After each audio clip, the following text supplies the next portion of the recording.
भारत में राष्ट्रीय एकता दिवस 31 अक्टूबर को मनाया जाता है। इसे 2014 में भारत सरकार द्वारा पेश किया गया था। ये दिन सरदार वल्लभभाई पटेल की जयंती के रूप में मनाया जाता है, जिनकी भारत के राजनीतिक एकीकरण में प्रमुख भूमिका थी। भारत का लौह पुरुष, भारत के संस्थापक पिता, भारत का बिस्मार्क, भारत का एकीकरणकर्ता आदि भारत के सबसे महान स्वतंत्रता सेनानियों में से एक सरदार वल्लभभाई पटेल को दी जाने वाली कुछ उपाधियां हैं। राष्ट्र के लिए उनका योगदान किसी चमत्कार से भी अधिक है। एक बैरिस्टर के रूप में अपना करियर शुरू करने वाले सरदार पटेल बाद में एक भारतीय स्वतंत्रता कार्यकर्ता बने। अंग्रेजी शासन के खिलाफ कई विरोध प्रदर्शन करते हुए सरदार पटेल ने ब्रिटिश प्रशासन के तंबू उखाड़ दिए। कई कारावासों का सामना करने के बावजूद सरदार पटेल देश की आज़ादी तक दृढ़ संकल्पित रहे। आज़ादी के बाद भी सरदार पटेल ने भारत को एकजुट करने में अहम भूमिका निभाई।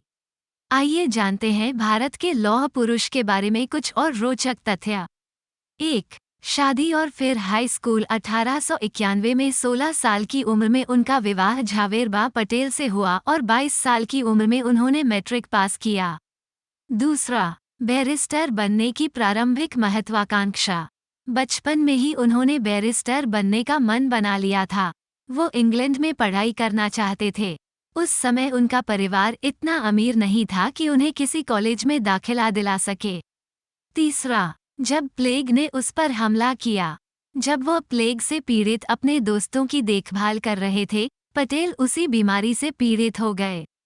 चूंकि बीमारी अत्यधिक संक्रामक थी, पटेल ने अपने परिवार को एक सुरक्षित स्थान पर भेज दिया और कुछ समय एक परित्यक्त मंदिर में बिताया। बाद में वो धीरे धीरे इस बीमारी से उबर गए।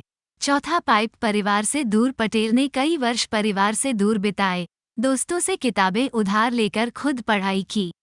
बाद में वो अपनी पत्नी के साथ गोधरा में बस गए। 5. पाइप एक बैरिस्टर का निर्माण। इंग्लैंड जाने और बैरिस्टर बनने से पहले पटेल ने कानून का कोर्स किया और गोधरा, बोरसाद और आनंद में देश वकील के रूप में अभ्यास किया। 6. पाइप एक प्रतिभाशाली दिमाग। 36 साल की उम्र में सरदार पटेल कानून की पढ़ाई करने के लिए इंग्लैंड चले गए। उन्होंने मिडिल टेम्पल, इंस ऑफ कोर्ट, लंदन में दाखिला लिया।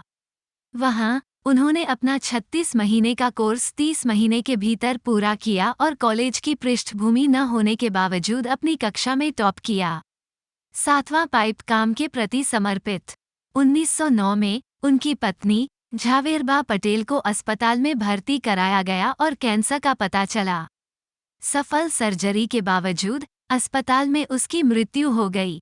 जब पटेल को उनकी पत्नी की मृत्यु का नोट दिया गया तो वो अदालत में एक गवाह से जिरह कर रहे थे। पटेल ने नोट पढ़ा और उसे जेब में रख लिया और अपना काम जारी रखा। 8. एक पूर्ण अंग्रेजी। जब वे इंग्लैंड से लौटे तो उनकी जीवनशैली पूरी तरह बदल चुकी थी। वो सूट पहनते थे और ज्यादातर अंग्रेजी में ही बात करने लगे थे। उस समय वो सिगार पीते थे, हालांकि बाद में महात्मा गांधी की संगति में उन्होंने धूम्रपान छोड़ दिया। 9. एक पेशेवर बैरिस्टर। 1913 में जब वे भारत लौटे तो पटेल अहमदाबाद में बस गए और शहर के सबसे प्रसिद्ध बैरिस्टरों में से एक बन गए। उन्होंने एक आपराधिक वकील के रूप में लोकप्रियता हासिल की। उन्होंने शोहरत के साथ साथ खूब दौलत भी कमाई। 10. लेकिन राजनेता नहीं बनना चाहता था। हाँ, वो शुरू में राजनेता नहीं बनना चाहते थे। हालांकि अपने दोस्तों के आग्रह पर उन्होंने 1917 में अहमदाबाद में नगरपालिका चुनाव लड़ा और जीत हासिल की। 11. गांधी से प्रेरणा। जब गांधी जी ने किसानों के पक्ष में नील विद्रोह किया तो पटेल बहुत प्रेरित हुए और 1917 में गांधी जी के साथ हुई मुलाकात ने पटेल को बदल दिया और उन्हें भारतीय स्वतंत्रता आंदोलन में शामिल होने के लिए प्रेरित किया। 12. अलाव में अंग्रेजी सूट। जलियांवाला बाग नरसंहार के बाद गांधी जी ने असहयोग आंदोलन शुरू किया और पटेल ने उनका भरपूर समर्थन किया। पटेल ने अहमदाबाद के विभिन्न स्थानों पर अलाव की व्यवस्था की और अपने सभी अंग्रेजी कपड़ों और वस्तुओं को आग लगा दी। उन्होंने खादी कपड़े पहनना शुरू कर दिया और एक सच्चे भारतीय बन गए। 13. जब पटेल ने सीखी संस्कृत। जब लंदन में गोलमेज सम्मेलन विफल हो गया तो सरदार पटेल को महात्मा गांधी के साथ 1932 में यरवदा सेंट्रल जेल में कैद कर दिया गया। उस दौरान पटेल महात्मा गांधी के दाहिने हाथ बन गए। जुलाई 1934 में उन दोनों को रिहा कर दिया गया। गांधी जी ने इस दौरान पटेल को संस्कृत सिखाई। 14 कांग्रेस अध्यक्ष बनने के लिए पहली पसंद। 1946 में कांग्रेस अध्यक्ष पद के लिए चुनाव के दौरान 15 क्षेत्रीय कांग्रेस समितियों में से 12 ने पटेल को अध्यक्ष बनने का प्रस्ताव दिया। महात्मा गांधी के समर्थन के बावजूद किसी भी एक समिति ने जवाहरलाल नेहरू का नाम प्रस्तावित नहीं किया। हालांकि बाद में पटेल ने जवाहरलाल नेहरू के पक्ष में पद छोड़ दिया।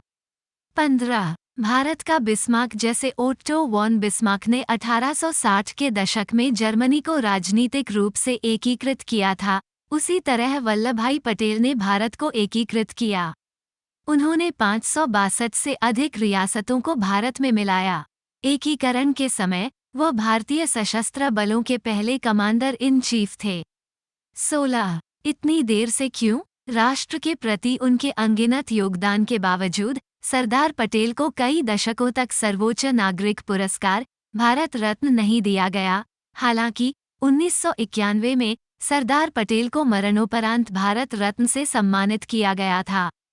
17 राष्ट्रीय एकता दिवस। 2014 में भारत सरकार ने घोषणा की कि उनका जन्मदिन 31 अक्टूबर भारत में राष्ट्रीय एकता दिवस या राष्ट्रीय एकता दिवस के रूप में मनाया जाएगा। 18 दुनिया की सबसे ऊंची मूर्ति।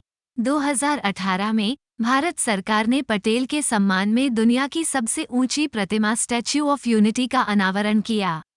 भारत के प्रधानमंत्री नरेंद्र मोदी ने पटेल के जन्मदिन यानी 31 अक्टूबर को इस प्रतिमा का उद्घाटन किया। ये प्रतिमा ज्यादातर कांस्य से बनी है और प्रसिद्ध मूर्तिकार रामवी सुतार द्वारा डिजाइन की गई है।